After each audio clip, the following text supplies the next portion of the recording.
कभी आपने सोचा है कि अच्छे लोग क्यों बुराई में या पाप में पड़ जाते हैं?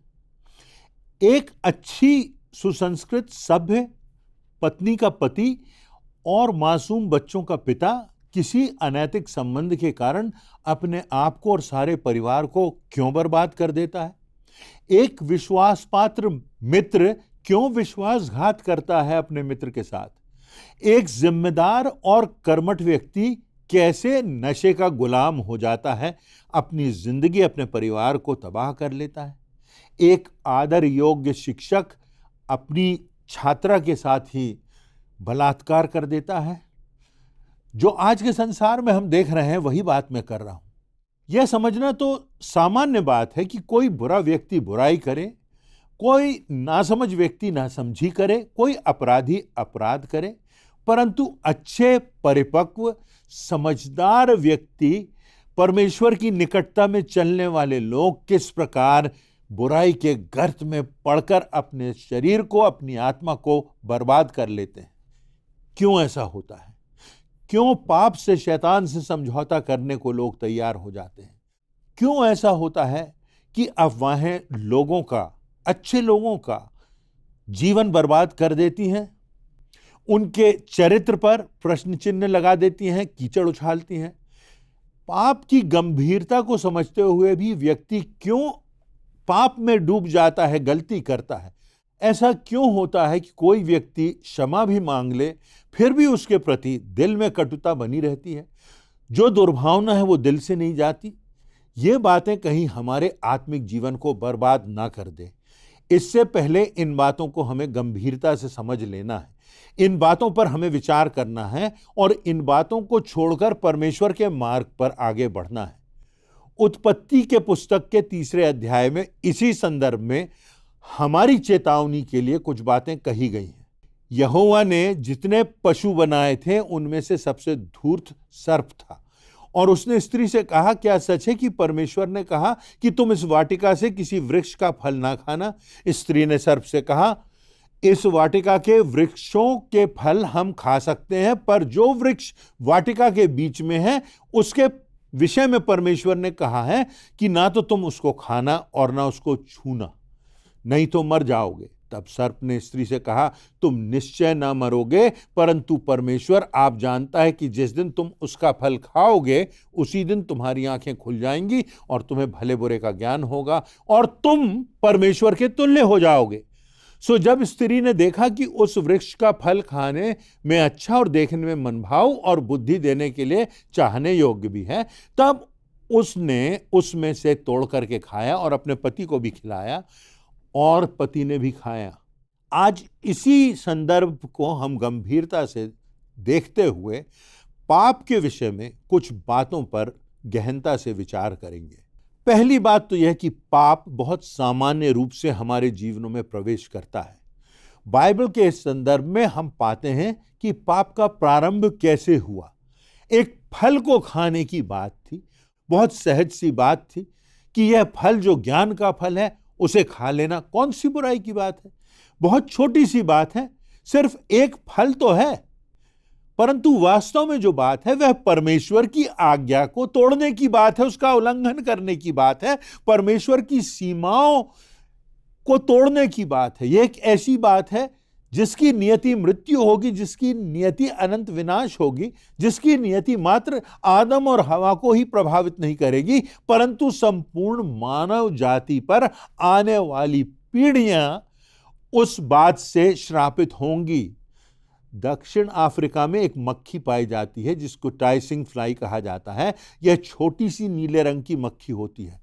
यह मक्खी अगर काट ले तो लगभग 120 सेकंड से भी कम में, 2 मिनट से भी कम में व्यक्ति की मृत्यु हो जाती है। एक छोटी सी बात लगती है कि मक्खी ने काट लिया, कोई जहरीला सांप नहीं है, कोई विशालकाय प्राणी नहीं है, एक छोटी सी मक्खी है, परंतु इस टाइसिंग फ्लाई के काटने से 2 मिनट के अंदर व्यक्ति का जीवन समाप्त हो जाता है। कहा जाता है कि इंटरनेट जानकारी का भंडार है, ज्ञान का स्रोत है। इससे सारी दुनिया से हम जुड़ सकते हैं, सारी दुनिया के विभिन्न विषयों की जानकारी ले सकते हैं, परंतु आज इंटरनेट गंदगी का भी उद्गम बन गया है। पोर्नोग्राफी से करोड़ों लोग ग्रसित हैं। यह घातक मानसिक बीमारी की बात है जिसकी गंभीरता को लोग समझ नहीं पाते। मनोवैज्ञानिकों का कहना है कि पोर्नोग्राफी में समस्या यह है कि इंटरनेट पर अश्लील चित्रों की देखने की इच्छा बढ़ती जाती है। जो कुछ आज आप देखने की इच्छा रखते हैं उससे ज्यादा देखने की कल इच्छा हो जाती है, और उसके बाद कुछ और उसके बाद कुछ और यहां असर खत्म नहीं हो जाता। उसके बाद कुछ गलत करने की इच्छा होती है, यहां तक की संभावना हो जाती है कि व्यक्ति हत्या तक कर सकता है। यह बात मात्र अश्लील चित्र देखने तक की नहीं होती, परंतु उसके साथ साथ गंभीरतम अपराध करने की प्रवृत्ति का जन्म हो जाता है। दूसरी तरफ वीडियो गेम्स को देख लीजिए।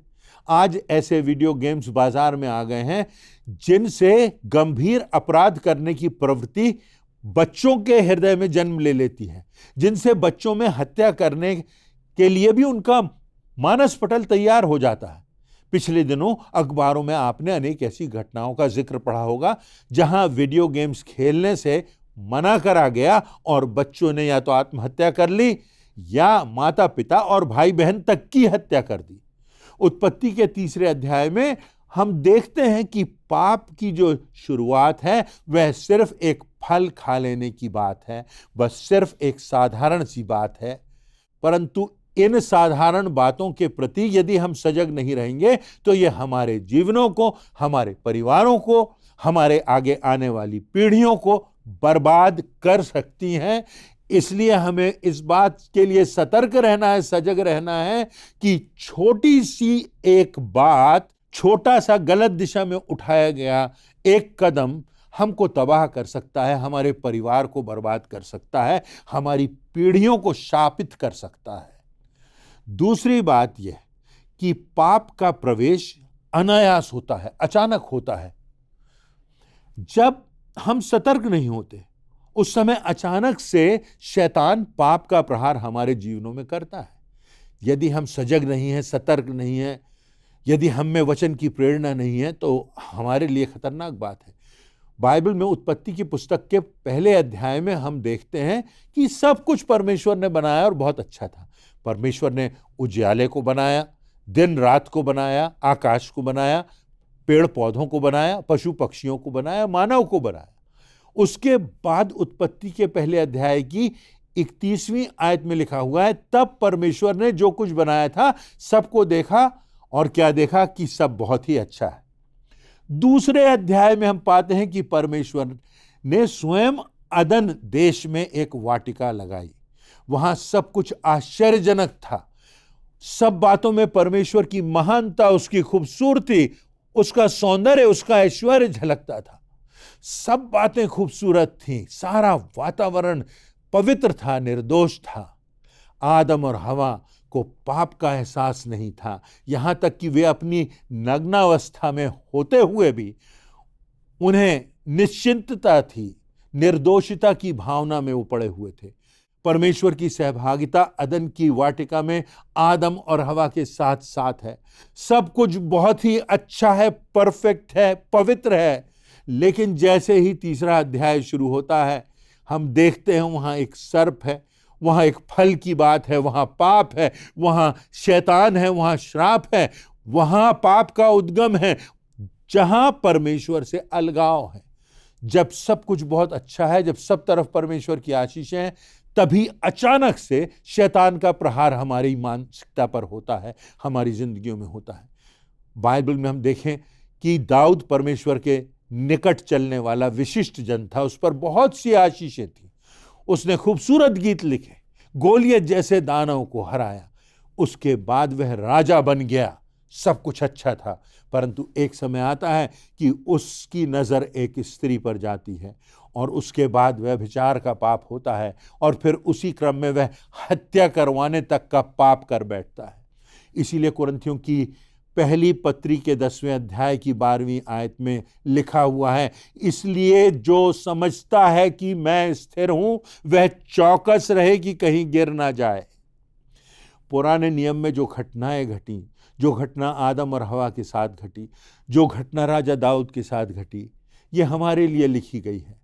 ये हमारे लिए दृष्टांत की तरह है कि कहीं ऐसा ना हो कि व्यक्ति अपने आप को सिद्ध समझने लगे, अपने आप को इतना मजबूत समझने लगे कि अब तो मैं स्थिर हो गया हूं, और वह चौकस ना रहे, उसे इस बात का एहसास ना हो कि वह गिर सकता है। इसलिए बात है सतर्कता की, जागृत रहने की, प्रार्थना में लगे रहने की, परमेश्वर के वचन में बने रहने की। जब आप सफलता के शिखर पर हों, जब आप समृद्धि की दशा में हो, जब आप उपलब्धियों के निकट हों, तब ऐसी परिस्थितियों में आसान होता है कि हम अपनी आत्मा के प्रति निश्चिंत हो जाएं। ऐसे ही समय में शैतान हम पर, हमारी आत्मा पर प्रहार करता है। इसलिए यदि हम समझते हैं कि हम तो अब परिपक्व हो गए हैं, वचन कहता है जो ऐसा समझता है वह सतर्क हो जाए कि कहीं गिर ना जाए, क्योंकि शैतान के द्वारा पाप का प्रहार अचानक से ऐसी परिस्थिति में होता है। तीसरी बात यह कि वचन से दूर होना पाप को प्रवेश देने का निमंत्रण होता है। जब हमारे जीवनों में परमेश्वर के वचन की प्राथमिकता नहीं, जब हमारे जीवन में परमेश्वर के वचन के प्रति गंभीरता नहीं, वहां पाप आसानी से हमारे जीवनों में प्रवेश कर जाता है। उत्पत्ति के पुस्तक के 3 अध्याय के पहले पद में हम पाते हैं, शैतान सर्प के रूप में आता है और हवा से कहता है कि क्या सच है कि परमेश्वर ने कहा तुम इस वाटिका के किसी वृक्ष का फल न खाना? कई बार हमें लगता है कि वचन में ऐसी बातें लिखी हैं जिन्हें कर पाना हमारे लिए बहुत कठिन है, लगभग असंभव है। आज के संसार में व्यवहारिक रूप से ये बातें संभव नहीं है। वचन में लिखा है कि पवित्र बनो जैसे तुम्हारा स्वर्गीय पिता पवित्र है। यह कैसे संभव है? यह कैसे संभव हो सकता है कि हम अपने दुश्मनों के लिए प्रार्थना करें? जो हमें अपशब्द कहते हैं हम उन्हें आशीर्वाद दें, यह कैसे संभव है? वचन में लिखा है हर एक निकम्मी बात जो हमारे मुख से निकलेगी उसका लेखा हमें देना होगा। उसी बात के आधार पर हम धर्मी अधर्मी ठहराए जाएंगे, उसी बात के आधार पर हमारे स्वर्ग और नरक जाने का निर्णय होगा। परंतु ऐसा कैसे संभव है कि कोई निकम्मी बात हमारी मुंह से ना निकले? वचन में लिखा है कि कोई दाहिने गाल पर थप्पड़ मारे तो दूसरा भी फेर दे। यह कैसे संभव है? आज के संसार का सिद्धांत तो यह है कि कोई एक थप्पड़ मारे तो हमें उसको धराशायी कर देना है, तभी सिद्ध होगा कि हम कुछ हैं, हमारी कोई अहमियत है, हमारी कुछ औकात है। ये बातें अच्छी हैं, परंतु कहां तक नियंत्रण करें? हम सब क्या कर सकते हैं? हम तो कमजोर मनुष्य हैं। इसी कारण हम गलती करने के बाद क्षमा मांग लेते हैं और बार बार गलतियों को दोहराते जाते हैं। परंतु जब हम वचन के प्रति गंभीर नहीं होते, तब परमेश्वर के द्वारा दिए गए मापदंड के प्रति हमारे जीवनों में गंभीरता नहीं रह जाती, वहां पाप हमारे जीवनों में प्रवेश कर जाता है। इसी विषय से जुड़ी एक और बात वचन की प्राथमिकता की है। हम में से कितने हैं जो प्रतिदिन बाइबल पढ़ते हैं, वचन को पढ़ते हैं? हम में से कितने हैं जो परमेश्वर की निकटता में चलते हैं? हम में से कितनों को लगता है कि हमको प्रतिदिन प्रार्थना करना है, वचन को पढ़ना है? परंतु यदि हमारे जीवनों में वचन जीवंत नहीं होता, वचन फलवंत नहीं होता, हमारे जीवनों में उसका कोई असर नहीं होता, हमारे जीवनों में परिवर्तन नहीं आता, हमारे जीवनों में पश्चाताप नहीं होता, हमारे जीवनों से बुराइयां दूर नहीं होती, तो हमें पता भी नहीं चलेगा कि कब परमेश्वर का हाथ हमारे ऊपर से उठ गया है। हमें पता ही नहीं चलेगा और हमारी भी स्थिति शिमशोन के समान हो जाएगी, जिसके लिए न्यायियों की पुस्तक के 16वें अध्याय की 20वीं आयत में लिखा है कि वह तो ना जानता था कि यहोवा उसके पास से चला गया है। यह कितनी दुखद और गंभीर बात होगी कि हमारे सिर से परमेश्वर का हाथ उठ जाए। इसी संदर्भ में एक और बात यह कि परमेश्वर हमारे पापों को क्षमा करता है, यह हमें स्मरण रखना है।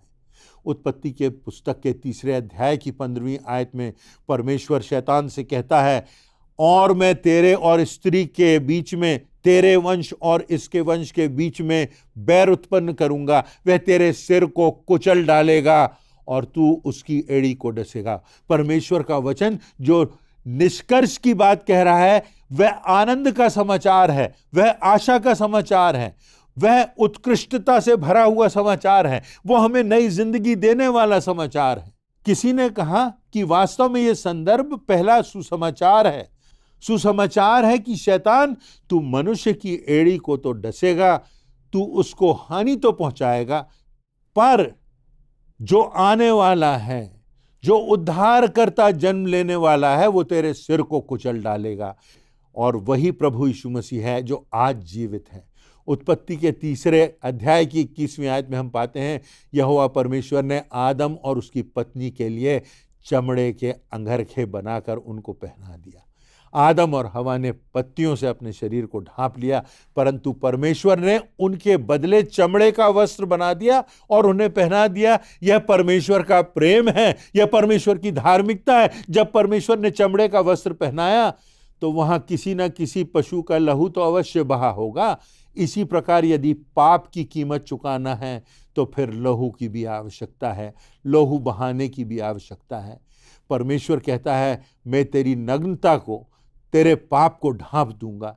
एक आने वाला है जो अपना लहू बहाएगा और शैतान के सिर को कुचल डालेगा। रोमियो के पत्र के 8वें अध्याय के पहले पद में लिखा है, सो अब जो मसीह यीशु में है उन पर दंड की आज्ञा नहीं। परमेश्वर का धन्यवाद हो कि प्रभु यीशु मसीह के द्वारा हम जयवंत से भी बढ़कर हैं, हम विजयी से भी बढ़कर हैं। चाहे हमारे पाप लाही रंग के क्यों ना हो, प्रभु यीशु मसीह के रक्त से वह हिम से भी अधिक श्वेत कर देने वाला प्रभु है। वह हमारे सारे पापों को लेकर उन्हें गहरे समुद्र में दफन कर देने वाला प्रभु है।